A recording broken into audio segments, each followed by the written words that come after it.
Assalamualaikum warahmatullahi wabarakatuh. Waalaikumsalam warahmatullahi wabarakatuh. Bertemu lagi dengan tim channel Sekat Gaib pemirsa ya.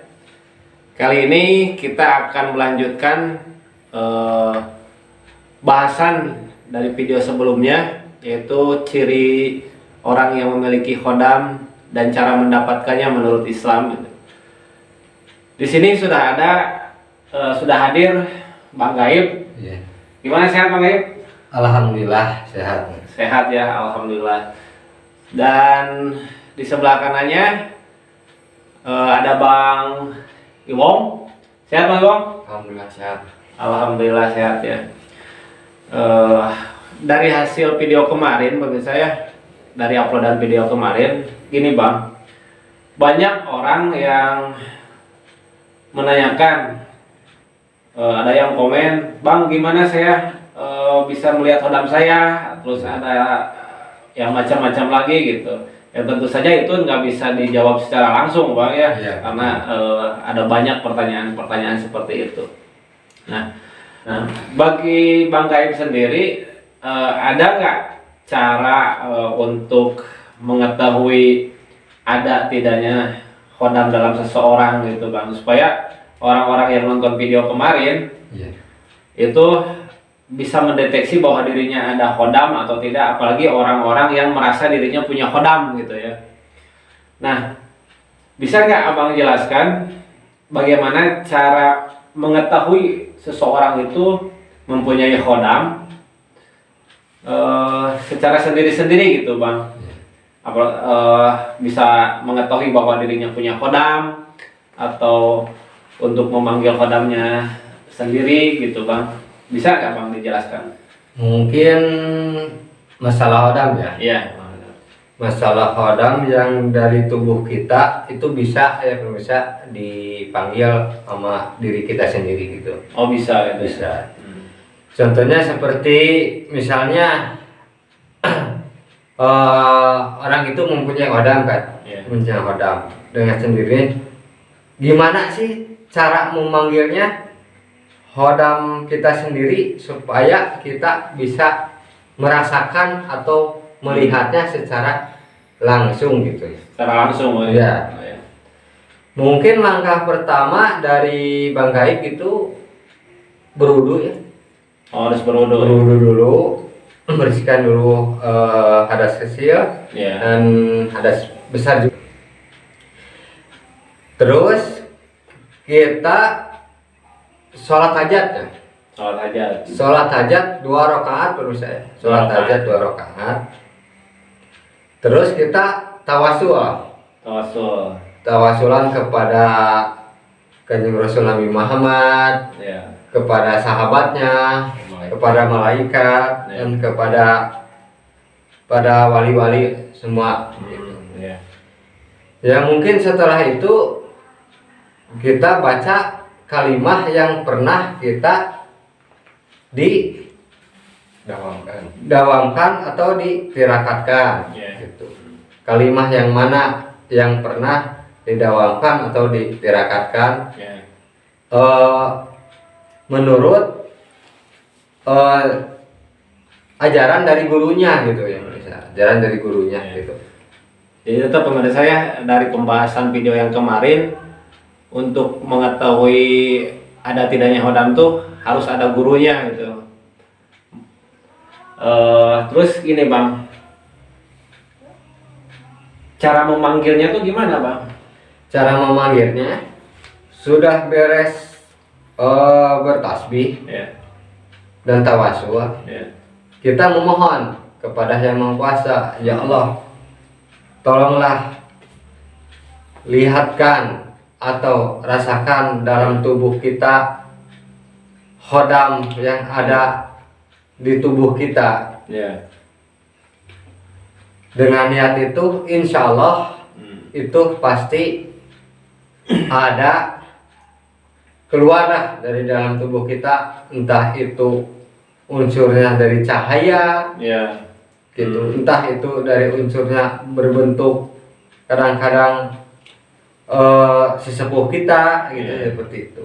Kadang-kadang seperti harimau yang kemarin yang bahas juga gitu Iya, ya. iya. Itu insya Allah bisa keluar ya. Hmm. Bisa keluar atas izin Allah Subhanahu wa taala itu. Iya, iya. Asalkan kita yakin kepada yang kuasa, yakin kepada yang ada hodam di tubuh kita ya pemirsa Iya. gitu seperti itu. Jadi begitu ya pemirsa, pandangan dari Bang Gaib. Kemudian Bang Iwong, pernah nggak pengalaman Bang Iwong untuk memanggil hodam dirinya sendiri? Pernah sih, pengalaman saya pribadi ya, waktu udah lumayan lama ya. Iya. Waktu itu saya beres sholat tahajud, sholat ini itulah gitu, udah beres ya, berzikir itu, minta sama yang Maha Kuasa itu pingin ngebuktiin gitu. Iya. Alhamdulillah atas izin Allah ngewujud gitu. Dalam bentuk apa, Pak? Kalau sosok itu seperti harimau lah, bukan seperti harimau itu. Harimau itu. Iya, Itu terlihat dengan kasat mata atau secara batin? secara langsung gitu. Secara langsung. Iya, secara langsung. Ada di hadapan Ya Bang di Iwong? pinggir sih. Oh, di pinggir. Di pinggir. Itu harimau yang ke saya itu enggak seperti harimau biasa, itu kayak harimau sebesar kambing lah ya, besar. Itu bisa diajak komunikasi, Bang? Ya bisa, kalau udah itu ya kita berkomunikasi aja gitu. Mungkin aja dulu zikir itu, wirid. Oh, gitu ya. Setelah beres kita baru buka mata langsung komunikasi. Apa aja ya, Bang, yang ditanyakan? Yang saya tanyakan itu perjalanan beliau yang masa dulunya itu gimana gitu. Iya, iya. Ya alhamdulillah tahu gitu perjalanan beliau. Iya, iya. Jadi sosok kodam yang ada di balik Kang Iwong tuh harimau gitu, Bang ya? Iya. Iya, iya. Nah, untuk Bang Gaib, Iya. bisa nggak, Bang? Kan penonton kan ada yang banyak yang penasaran ya tentang Iya. kodam itu. Nah, Bang bisa nggak kasih trik supaya penonton itu bisa gitu memanggil atau melihat kodamnya sendiri gitu, Bang? Apa aja yang harus dilakukan gitu, Bang? Ya yang tadi seperti tadi ya, yang langkah tadi yang tadi awal dijawab. Iya, ya. oh iya, iya, iya. Kita berwudu dulu, Berwudu dulu yang tadi ya. terus kita sholat hajat. Salat hajat. Ya, sholat hajat. Udah sholat hajat kita tawasulan, Iya. ke Kanjeng Rasul Nabi Muhammad, para sahabatnya, Iya. terus kepada malaikat, kepada wali, terus kepada hodam yang ada di tubuh kita. Nah, setelah itu langsung minta pada Allah Subhanahu wa taala untuk menampakkannya atau gimana, Bang? Jadi sesudah itu kita bertasbih dulu. Bertasbih. Bertasbih dulu. Amalan dan kuncinya. Oh, harus punya kunci tadi. Iya, kunci. Iya. Amalan dan kuncinya itu harus ditasbihkan dulu. Ya. Terus, Bang? Sesudah bertasbih, amalan dan kuncinya, Iya. itu baru kita niatkan bagi ke Allah. Ya Allah, tolong lihatkanlah, wujudkanlah hodam yang ada di tubuh saya. Iya. Seperti itulah. Seperti itu ya. Dengan kata-kata sendiri, Bang ya. Ya, kata-kata sendiri. Insya Allah pasti itu ada, entah itu cahaya, Ya. entah itu berupa seperti harimau, Ya. entah itu berupa sesepuh kita, dan seperti itulah. Ya, jadi begitu pemirsa ya, bagi Anda yang penasaran dengan hodamnya sendiri, bisa dilakukan dengan cara-cara yang tadi Bang Gaib utarakan gitu ya. Tapi ingat ya pemirsa ya, kalau mengenai masalah hodam pengen melihat sendiri, kita harus kuatkan dulu lahir batin kita. Kenapa itu, Bang? Soalnya gini, kalau nggak kuat lahir batin kita, itu Ya. bisa kaget. Bisa kaget. Shock gitu ya. Ya, seperti itu bisa kaget. Tiba-tiba muncul harimau. Ya, muncul harimau itu kaget gitu. Iya. Yang kedua, kita harus ada yang membimbingnya, Guru pendamping gitu. pendampingnya harus ada pendamping, jadi Guru ya, ya? jangan sendirian. Ingat pemirsa, jangan sendirian ya. Jangan sendirian ya. Bagi Anda Itu. yang mau memanggil hodamnya jangan sendirian. Soalnya gini, banyak kejadian. Kalau sendirian banyak kejadian. Oh. Kejadiannya gini, bisa itu hodam itu masuk Ya. atau keluar dari tubuh kita. Ya. Itu bisa-bisa kita kaget. kalau sendirian, kalau nggak kuat itu lahir batinnya. Ya. Jadi kita bisa jadi gangguan jiwa kita ya, sebetulnya gangguan jiwa itu kena. Itu karena shock gitu bang atau gimana? Iya. Jadi Saking kagetnya. Kaget gitu. Oh gitu ya. Kalau nggak kuat lahir batin kita. Apalagi yang munculnya sosok-sosok yang menyeramkan gitu. Ya, Ada nggak bang tuh sosok-sosok kodam yang menyeramkan gitu? Ada juga ya.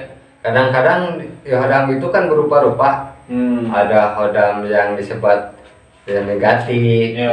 ada hodam yang positif. Ya mungkin itu tergantung si gurunya mengasihkan amalan-amalan hodam itu gitu. Iya. Kalau tadi Bang Iwong kan kodam yang munculnya harimau gitu ya. Iya. Kalau harimau ya mungkin sosoknya nggak terlalu seram gitu ya. Iya, gitu. Cuman ya kalau orang-orang yang belum terbiasa kaget gitu ketika munculnya hodam tersebut. Ya gini ya, kalau masalah ini jangan dipakai main-main lah gitu. Ya seperti itulah. Iya. Takutnya ntar kalau kita lagi pingin Nggak kuat gitu. nggak kuat, takutnya kebentur sama keluarga gitu. Iya. Oh bisa gitu juga. Iya, misalkan sekarang saya mau ini terus ngewujud gitu, Iya. pas keluarga ada yang lihat takutnya gimana lah gitu, takutnya Ya, seperti itulah. Iya. Soalnya kan ini bisa jadi gangguannya bisa kejiwaan gitu. Mungkin itu juga ya Bang, banyak cerita kan di masyarakat gitu ya. Ada orang yang tiba-tiba stres gitu. Ya seperti itulah. Kata orang-orang, wah itu si A lagi mempelajari ilmu sesuatu gitu, Ya, makanya efeknya dia jadi stres gitu. Tapi misalkan Bang, orang yang mempelajari ilmu itu apalagi dari sumber-sumber yang tidak jelas gitu ya, nggak ada gurunya atau gimana, terus dia mengalami semacam kayak depresi gitu, kayak stres. Ya. Apakah itu bisa disembuhkan Bang? Insya Allah Ya. kalau ada gurunya bisa disembuhkan. Oh, tapi kuncinya harus dari gurunya. Iya seperti itu. Kalau dari misalkan ada kan buku-buku apa spiritual gitu. Nah, kalau orang yang mempelajari dari buku-buku spiritual itu terus dia kena apa? Efeknya, Depresi ya, gitu. seperti itu. Gimana penanganannya, Bang? Itu kita itu lumayan lama ya. Lama. Ya untuk menyembuhkannya. Lama. Hmm. Soalnya kan kadang-kadang si orang itu udah stres atau gimana, dia lupa lagi dengan amalan-amalan yang pernah didawamkan sama dia gitu. Seperti itu terusnya. Ya. Jadi bisa bingung juga sama kita yang mau mengobatinya gitu. Iya, iya. Jadi cukup ada prosesnya gitu untuk mengobatinya. Tapi bisa, Bang ya, bisa Tapi disembuhkan. bisa, insya Cuman Allah bisa semua. memakan Bisa, waktu insya yang Allah, ya. lumayan panjang gitu. Ya lumayan panjang. Tapi kalau ada gurunya mah tinggal minta aja bersihkan lagi badan saya. Ya. Soalnya ada kuncinya, ada kalimatnya. Iya, iya. Dia tahu Ya. gitu. Kalau ada gurunya gitu. Ya, nah gitu pemirsa ya. Jadi kalau Anda mau mempelajari ilmu-ilmu spiritual, harus cari guru yang benar-benar mumpuni gitu ya, jangan asal-asalan. Soalnya efeknya bisa ke diri kita juga gitu. Makanya jangan main-main dengan ilmu spiritual tanpa ada guru yang jelas gitu. Ya seperti itu. Nah gini Bang, hodam itu kan kemarin dibahas, ada hodam keturunan, Ya. ada hodam apalah, Kan hodam ada hodam keturunan, ada hodam tempelan. nah, ada hodam yang dimasukin Ya, gitu ya. seperti itu. Terus ada hodam juga yang dari benda pusaka gitu Bang ya. Nah, cara mengecek bahwa benda pusaka ini ada hodamnya atau enggak gimana tuh Bang? Seperti di benda pusaka ya. Iya. Seperti di benda pusaka ini kita Ini benda pusaka Bang? ya misalnya gitu. Oh, Ini iya. misalnya benda pusaka atau benda titipan dari sesepuh dulu ya. Iya. Gitu. Jadi kita harus berwudu dulu. Berwudu tetap ya. Niatkan lagi Iya. kita ingin mengecek suatu benda ini ada hodamnya. Iya. Mengecek suatu benda ini ada hodamnya ya. Iya. Seperti misalnya ini kayu ya. Iya. Misalnya ini kayu. Kita baca aja Iya. tahun A'udzubillahi minasyaitonirrajim. Iya. Bismillahirrahmanirrahim. asyhadu alla ilaha illallah wa asyhadu anna Muhammadar Rasulullah. Allahumma sholli ala sayyidina Muhammad wa ala ali sayyidina Muhammad. Inna lillahi wa inna ilaihi raji'un. Ya Allah, tolong saya minta di benda ini getarkanlah kalau ada padamnya.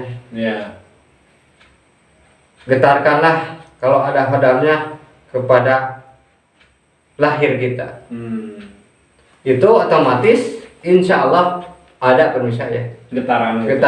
Kadang-kadang getaran seperti kayak kesetrum. Tapi nggak ngewujud gitu bang ya, cuma getaran aja. Getaran aja ya. Gitu. Tapi bisa diwujudkan gitu bang. Bisa diwujudkan. Tapi tetap kita harus bertawasulan dulu. Prosesnya juga lama. Ada prosesnya gitu ya. Seperti itu. Jadi di benda pusaka ini kadang-kadang bisa dicabut, bisa dimasukkan lagi, gitu. Jadi ibaratnya gini, ini benda pusaka ya. Misalnya ini benda pusaka ya, misalnya ini ada padamnya. Kalau kita udah tahu kuncinya, si benda pusaka ini ada kuncinya, bisa ditempelkan di mana saja, ibaratnya di batu akik ini dimasukin. Udah tahu kuncinya seperti itu. Jadi bisa berpindah-pindah tempat itu. Pindah-pindah tempat ya. Kadang-kadang ini benda pusaka ini jadi steril nggak ada, seperti itu. Nah ini bang tentang benda pusaka yang berhodam ya. Awalnya kenapa sih benda pusaka itu bisa berhodam gitu ya? Apa emang dulunya sama pembuatnya dimasukin lagi atau tiba-tiba ada hodam yang masuk ke benda pusaka itu gitu? Sebenarnya gini ya, kalau benda-benda bertuah ya, benda-benda pusaka, kadang-kadang kita punya golok aja ya, golok biasa ya, misalnya golok biasa disimpan, misalnya di pemakaman atau di tengah hutan, disimpan, otomatis itu ada hodam yang masuk. Kadang-kadang hodamnya berbentuknya jin, gitu, jin. Jadi otomatis itu dimasuki sama jin, sama hodam yang negatif gitu. Oh gitu ya. Jadi harus hati-hati juga ya kalau bawa benda-benda apa, misalkan golok ke hutan gitu. Harus hati-hati itu, seperti itu. Terus yang kedua, itu seperti ini. Kalau hodam yang bagus, biasanya ibaratnya dikeris ya, dikeris, diempu-empu dulu juga. Itu dimasuki hodamnya dengan secara bertirakat ya, membuat sesuatu ibaratnya keris, itu bikinnya nggak sembarangan itu, dengan tirakat. Jadi muncullah hodam yang suci itu. Tapi tetap sebelum dia memasukkan hodam, dia niatkan dulu kepada Allah Subhanahu Wa Taala, ingin meminta hodam yang suci ke benda ini. Jadi istilahnya didoain dulu. Gitu. Jadi udah dimasuki hodam ke suatu benda, dia tahu kalimatnya, tahu kuncinya. Jadi hodam itu ada di dalam situ. Seperti itu. Ya pemirsa, mungkin penjelasan dari Sekat Gaib tentang masalah hodam itu ya dicukupkan sekian. Terima kasih bagi Anda yang sudah like, komen, dan subscribe channel kami. Bagi yang belum komen, bagi yang baru nonton video ini, silakan like, komen, dan subscribe kepada saya. Mudah-mudahan channel kami bisa berkembang dan ada manfaatnya tentunya buat Anda sekalian. Begitu. Assalamualaikum warahmatullahi wabarakatuh. Waalaikumsalam.